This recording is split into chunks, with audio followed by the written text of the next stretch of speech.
கரூரில் உயிரிழந்த 41 பேரின் குடும்பங்களுக்கு விடுதலை சிறுத்தைகள் கட்சி சார்பில் தலா 50,000 ரூபாய்க்கான காசோலைகளை கட்சியின் தலைவர் திருமாவளவன் வழங்கினார்.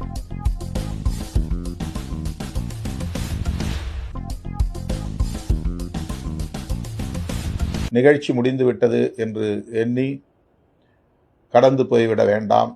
உங்களுடைய நிதி வந்து சேராத நிலையில் நாம் வங்கி கணக்கில் பணம் வந்து சேர்ந்துவிடும் என்கிற நம்பிக்கையில் காசோலைகளை வழங்கியிருக்கிறோம். எந்த காசோலையும் பணம் இல்லை என்று திரும்பி போய்விடக்கூடாது.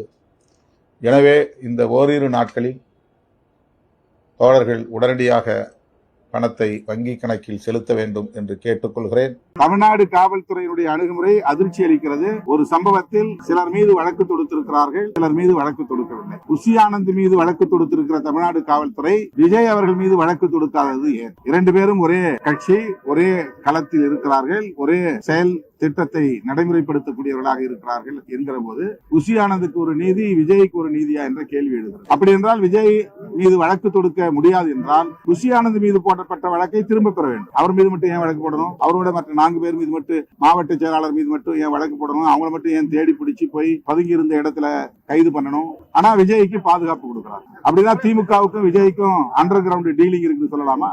நடிகர் விஜய் அவர்கள் மீது எங்களுக்கு எந்த வன்மமும் இல்லை. அவரை கைது செய்ய வேண்டும், சிறைப்படுத்த வேண்டும் என்று நாங்கள் வலியுறுத்தவில்லை.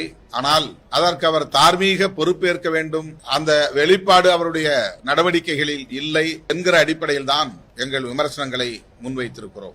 அண்ணா அறிவாலயம் ஒரு பண்ண உருவாயிடுச்சு, ராயப்பேட்டையில் ஒரு பண்ண உருவாயிடுச்சு, பிஜேபி பண்ண, காங்கிரஸ் பண்ண எல்லாருக்கும். அப்பெல்லாம் துண்டு இல்லாத போனாங்க. இப்போ சட்டை பேண்ட் எல்லாம் பாபா சாஹேப் அம்பேத்கர் சட்டை பேண்ட் எல்லாம் போட்டுன்னு ஒரு பொக்கை எடுத்துன்னு வர போறாங்க. அந்த பண்ணைக்கு போயிட்டு ஆதரவு கொடுத்துட்டு கூலியே வாங்கிட்டு வராங்க.